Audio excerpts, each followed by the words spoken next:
Sarah, if we don't get this done quick, you're going to have to do the blood horse thing by yourself. I mean, at least I know that there's a valid excuse and that it's kind of my fault if you don't show up for the Blood Horse Stakes preview for tomorrow. But good to be chatting with you about some Breeders' Cup races. It's definitely Safari's fault. So we got the Breeders' Cup Dirt Mile, and it's without Cody's Wish for the first time in a couple of years. And it's kind of back to feeling like it normally does. A wide open situation with a couple of horses you wish were running in the Classic and a couple of horses you wish were running in the Sprint. Right. It's sort of that in-between race where if you feel as though you're not quite ready to take on that 1.25 miles and some of the top horses in the Classic, and if you're not quite ready to do that cutback and compete with some of the 3-year-old males in the Sprint, where the older horses haven't really been rising to the occasion as much this year so far, it's that middle ground race for some horses that it's wide open, and a lot of them do choose to be in there. And it seems like a lot of speed is signed on to this race, but there are a couple horses that do have first preference in the Classic, and I'm hoping that they all end up going there so my top pick can get in off the also eligible list.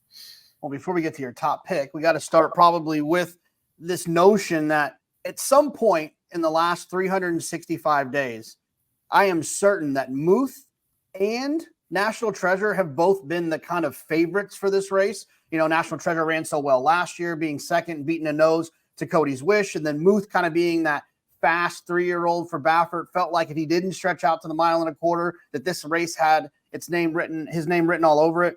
But both these horses are coming in off of pretty poor performances.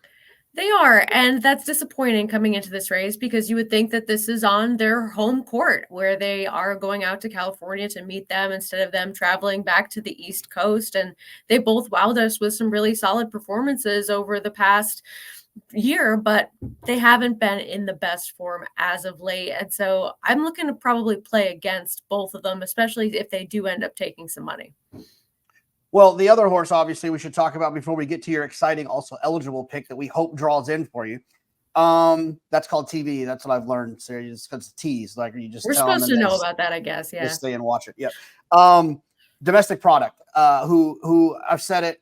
I've hinted it. I really wish he was running in the Sprint. I think with all that pace in the Sprint, I think that he reminds me a little bit of kind of like that elite power effect where actually going shorter and enhances his late kick. But it sounds like it's almost definite he's going to run in this race. And I think that he's a deserved horse considering his progression as a 3-year-old. Do you trust him in this race at a short price?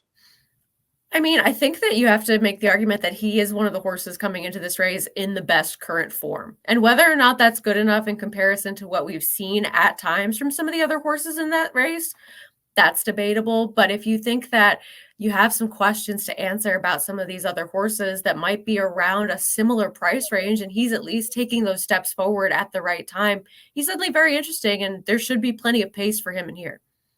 All right, so I'm guessing Cagliostro?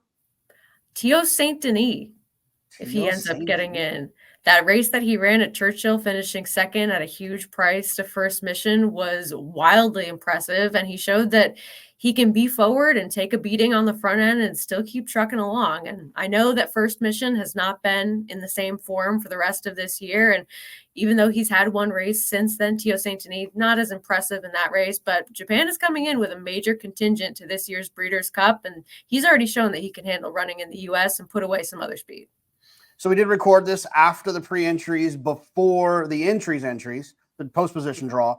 What's your path? Have you worked out your path for this horse to get in? Who do you need to go where? And is it possible, or do you need something unfortunate to happen? We don't ever wish for that, for someone to not. No, of course not. Defection-wise. If we think about from the most positive angle possible, if everybody that has first preference in the Classic gets in, we're looking pretty good. There you go. All right. Well, that's exciting. Now I'm excited to see where fierceness draws, and if Tio Saint Denis draws in. All right, good. And I'm excited for you to hopefully make the train. I'm leaving. Bye, Sarah. TwinSpires.com are back in the tournament game. You can play the Breeders' Cup Betting Challenge through TwinSpires.com, and you can also start trying to qualify for horse racing's latest major tournament, the 2025 Kentucky Derby Betting Challenge. Go to TwinSpires.com and click the Tournaments tab.